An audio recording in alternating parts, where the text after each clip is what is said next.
Again for inviting me and Your Excellency Haile Mariam Desalegn, former Prime Minister of Ethiopia and a board chair of the AGRA, our good friend Dr. Adesina, President of the African Development Bank, Excellencies Ministers, and dignitaries. First of all, let me join the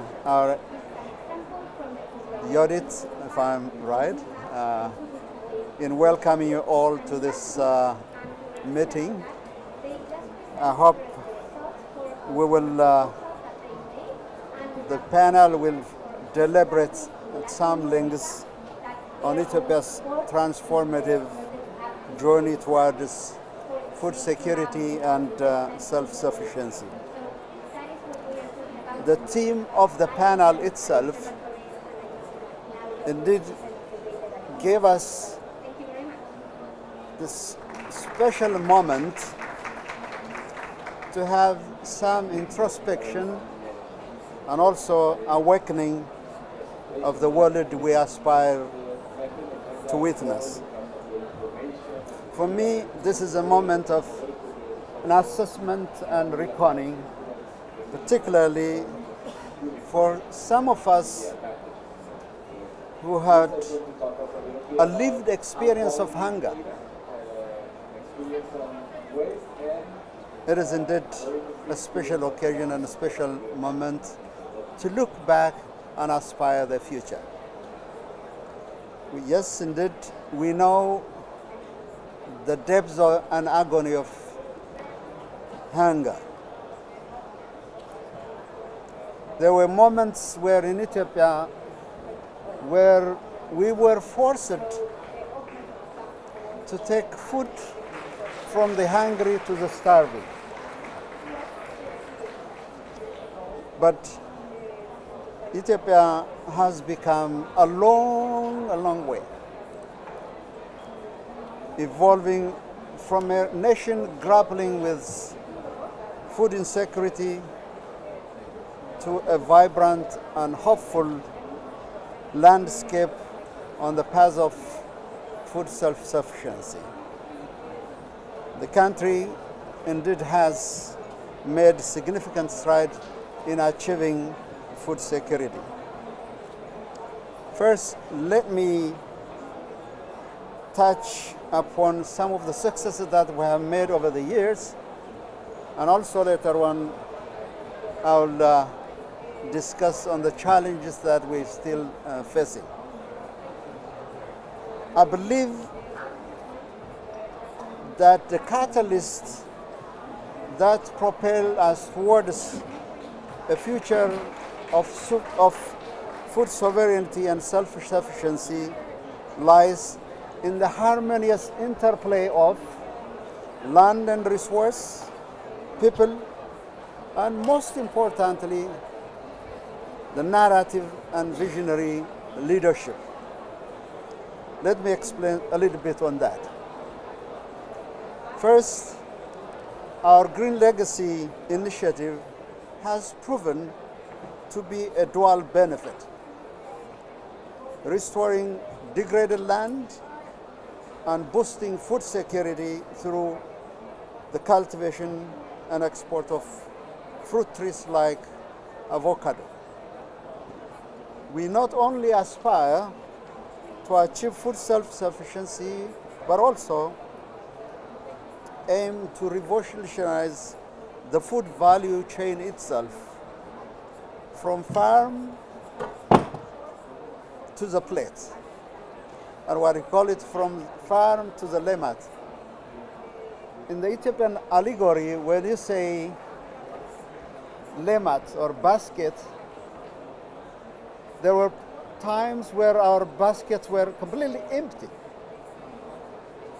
Now, when we say lemat, we are not expressing the basket per se.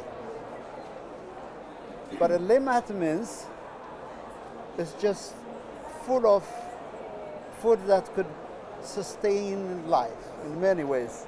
So we have put in place meticulously crafted national policies to leveraging technology and innovation, including warehouse management, logistics, and cold chain technologies to best optimize every chain of the food process. It is worth noting that our Green Legacy initiative has also focused on revitalizing the coffee sector by planting, I assume it's quite a staggering number, about 8.5 billion, not million. Good. What a big success. 8.5 billions of seedlings, empowering millions of coffee farmers. Additionally, the initiative has addressed critical needs of pastoralists for animal fodders by integrating the planting of improved livestock feed crops. Second, our remarkable ability to mobilize over 30 million fellow country women and men to plant many millions of trees. Probably we are in the World Guinness record. Are you trying to do that? But the last time I checked that, we were able to plant a little bit over 600 million trees in a day. Imagine how many work it requires for the government, for the respective institutions, to bring together over 30 million people and plant trees. So this is indeed a big asset, particularly in the transformation of the Green Legacy initiative. A third, scaling up agriculture innovation has led the development of drought-resistant wheat varieties. This has propelled our wheat production from a deficit to a surplus 107 million quintals in a single dry year in 2023 and 24. And of course, to 230 million quintals over the past years. And it would be a remiss on me if I don't mention and extend my deepest gratitude to the African Development Bank, particularly our good friend, our brother, who's been there for Ethiopia, in thin and thick. Dr. Adesinia, the president of the Africa Development Bank, for your continued support in this transformative journey. And thank you very much, and you deserve a round of applause, please.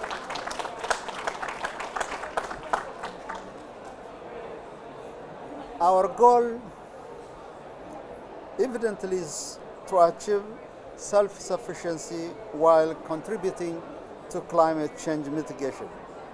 Our goal is zero hunger as enshrined under the United Nations Sustainable Development Goals. These achievements are indeed well founded in the narratives of leaders like Prime Minister Dr. Abiy Ahmed. However, if we need to ensure long-term sustainability, we must also be able to cascade this leadership down to the grassroots level. The people are responding, but that vision and aspiration and forethought and foresight of leaders has to be also cascaded to every level of the state institutions. But having said that, these achievements have not been without challenge. The first challenge is securing adequate financing, which remains a persistent obstacle requiring constant justification and proof of our efforts to financiers. which is utterly, oftentimes, painful. Getting finance is not just simply an easy work, always very, very painful. Despite commitments, new funding sources remain elusive. This challenge is further compounded by debt burden as well. Meanwhile, we are also immensely grateful for the continued support of the few genuine development partners, which I mentioned earlier. One. Second, in our ambitions to leverage our own resources using water resources and strategic waterways for renewable energy and food security, we are often curtailed by geopolitical interests and considerations, and also some reckless unilateral actions that can impede us from our development trajectory. And third challenge, to sustain our progress towards food security, we need to accelerate technology advancement in agriculture, foster innovation to adapt to climate change, and leverage digital solutions to empower our farmers and boost productivity. In conclusion, Ethiopia's journey towards food security and self-sufficiency is a testament of our resilience and determination. However, we cannot achieve these goals alone. We urge and keep on urging our partners to join us in this endeavor, providing us the necessary support in finance, technological innovations, and policy frameworks as well. I'm confident that this panel discussion will be thought-provoking and also with some policy relevance and some practical recommendations, as you have done it in the past panels. Together, we can build a prosperous and sustainable future for Ethiopia and for Africa and the world. I thank you.